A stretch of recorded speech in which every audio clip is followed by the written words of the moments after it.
नमस्कार साथियों, मैं अनीता श्रीवास्तव आपका हार्दिक अभिनंदन करती हूँ। श्रीमद् वाल्मीकि रामायण में आज का प्रसंग है हनुमान जी के द्वारा देवांतक और त्रिशरा का, नील के द्वारा महोदर का तथा ऋषभ के द्वारा महापाशु का वध।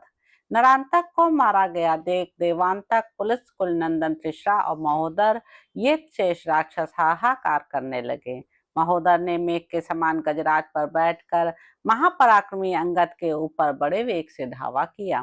भाई के मारे जाने से संतप्त हुए बलवान देवांतक ने भयानक परिघ हाथ में लेकर अंगद पर आक्रमण किया।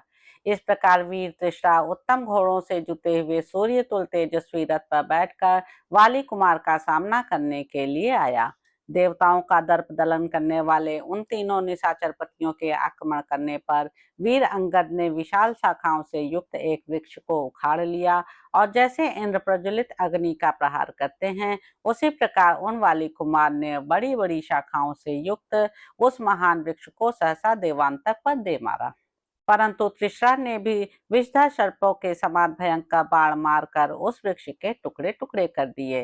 वृक्ष को खंडित हुआ देख कपिकुंजर अंगद तत्काल आकाश में उछले और त्रिशरा पर वृक्षों तथा शिलाओं की वर्षा करने लगे, किंतु क्रोध से भरे हुए त्रिशरा ने पैने बाणों द्वारा उनको भी काट गिराया। महोदर ने अपने परिघ के अग्रभाग से उन वृक्षों को तोड़ फोड़ डाला। तत्पश्चात सहायकों की वर्षा करते हुए त्रिशरा ने वीर अंगद पर धावा किया। साथ ही कुपित हुए महोदर ने हाथी के द्वारा आक्रमण करके वाली कुमार की छाती में वज्र तुल्य तुरमरों का प्रहार किया। इस प्रकार देवांतक भी अंगद के निकट आ अत्यंत क्रोधपूर्वक परिघ के द्वारा उन्हें चोट पहुंचाकर तुरंत वेग पूर्वक वहां से दूर हट गया। उन तीनों प्रमुख निशाचरों ने एक साथ ही धावा किया था, तो भी महातेजस्वी और प्रतापी वाली कुमार अंगद के मन में तनिक भी व्यथा नहीं हुई। वे अत्यंत दुर्जय और बड़े वेगशाली थे। उन्होंने महान वेग प्रकट करके महोदर के महान गजराज पर आक्रमण किया और उनके मस्तक पर जोर से थप्पड़ मारा। युद्ध स्थल में उनके उस प्रहार से गजराज की दोनों आंखें निकलकर पृथ्वी पर गिर गईं और वह तत्काल मर गया। फिर महाबली वाली कुमार ने उस हाथी का एक दांत उखाड़ लिया और युद्ध स्थल में दौड़कर उसी के द्वारा देवांतक पर चोट की। तेजस्वी देवांतक उस प्रहार से व्याकुल हो गया और वायु के हिलाए हुए वृक्ष की भांति कांपने लगा। उसके शरीर से महावर के समान रंग वाला रक्त का महान प्रवाह बह चला। तत्पश्चात महातेजस्वी बलवान देवांतक ने बड़ी कठिनाई से अपने को संभाल कर परिघ उठाया और उसे वेग पूर्वक घुमाकर अंगद पर दे मारा। उस परिघ की चोट खाकर वानर राजकुमार अंगद ने भूमि पर घुटने टेक दिए। फिर तुरंत ही उठकर वे ऊपर की ओर उछले।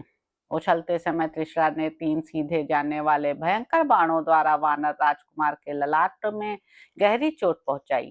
तदंतर अंगद को तीन प्रमुख निशाचरों से घिरा हुआ जान हनुमान और नील भी उनकी सहायता के लिए अग्रसर हुए। उस समय नील ने त्रिशरा पर एक पर्वत शिखर चलाया, किंतु उस बुद्धिमान रावण पुत्र ने तीखे बाण मारकर उसे तोड़ फोड़ डाला।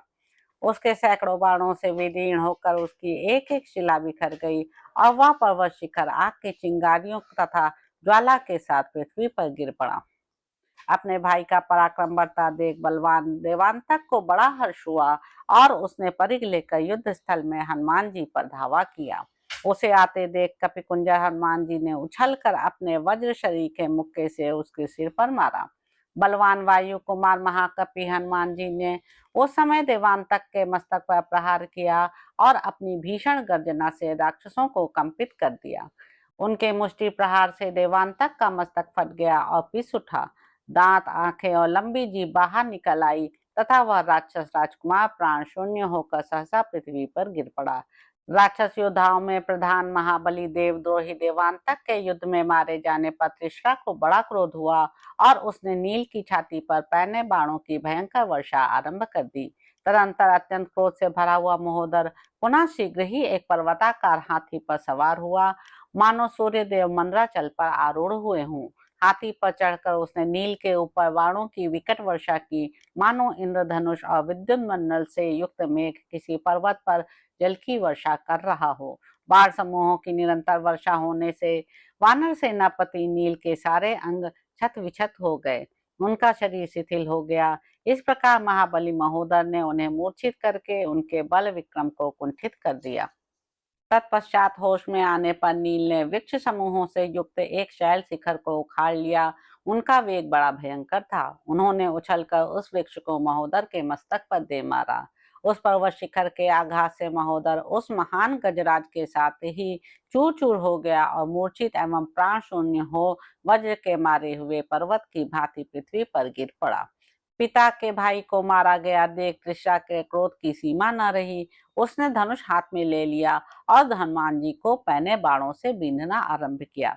तब पवन कुमार ने कुपित होकर उस राक्षस के ऊपर पर्वत का शिखर चलाया, परंतु बलवान त्रिशा ने अपने तीखे सायकों से उसके कई टुकड़े कर डाले।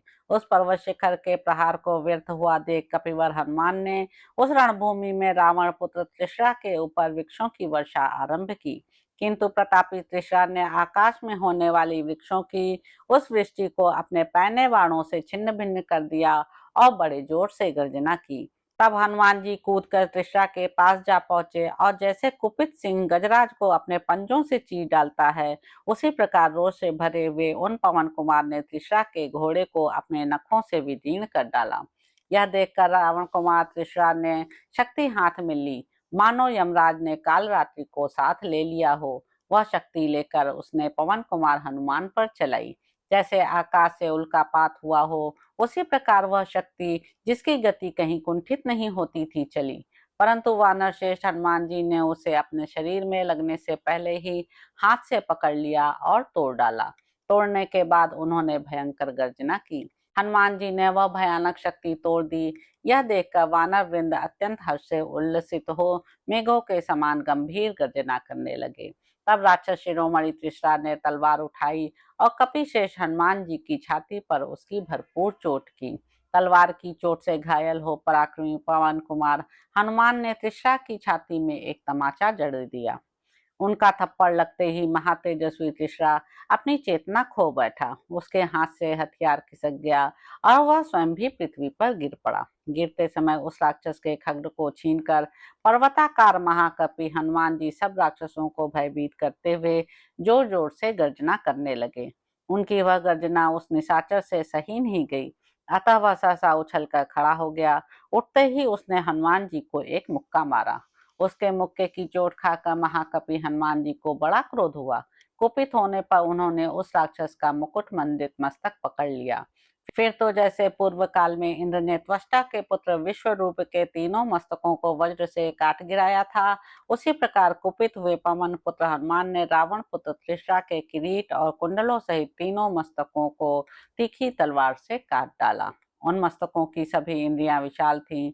उनकी आंखें प्रज्वलित अग्नि के समान उद्दीप्त हो रही थीं। उस इंद्रद्रोही त्रिशरा के तीनों सिर उसी प्रकार पृथ्वी पर गिरे जैसे आकाश से तारे टूटकर गिरते हैं। देवद्रोही त्रिशरा जब इंद्र तुल्य पराक्रमी हनुमान जी के हाथ से मारा गया, तब समस्त वानर हर्षनाद करने लगे, धरती कांपने लगी तथा राक्षस चारों दिशाओं की ओर भाग चले। त्रिशरा तथा महोदर को मारा गया देख और दुर्जय वीर देवांतक एवं नरांतक को भी काल के गाल में गया हुआ जान अत्यंत अमरशील राक्षस शिरोमणि मत्त कुपित हो उठा। उसने एक तेजस्विनी गदा हाथ में ली जो संपूर्णतः लोहे की बनी हुई थी। उस पर सोने का पत्र जड़ा हुआ था। युद्ध स्थल में पहुंचने पर वह शत्रुओं के रक्त और मांस में सन जाती थी। उसका आकार विशाल था। वह सुंदर शोभा से संपन्न तथा शत्रुओं के रक्त से तृप्त होने वाली थी। उसका अग्रभाग तेज से प्रज्वलित होता था। वह लाल रंग के फूलों से सजाई गई थी तथा ऐरावत, पुंडरीक और सार्वभौम नामक दिग्गजों को भी भयभीत करने वाली थी।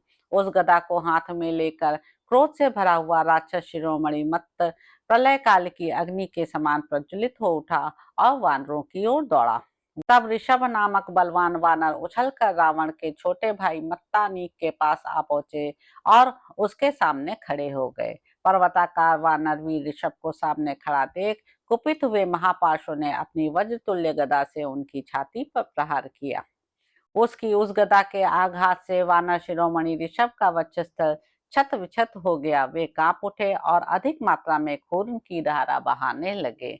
बहुत देर के बाद होश में आने पर वानर राज ऋषभ कुपित हो उठे और महापार्श्व की ओर देखने लगे। उस समय उनके ओठ फड़क रहे थे।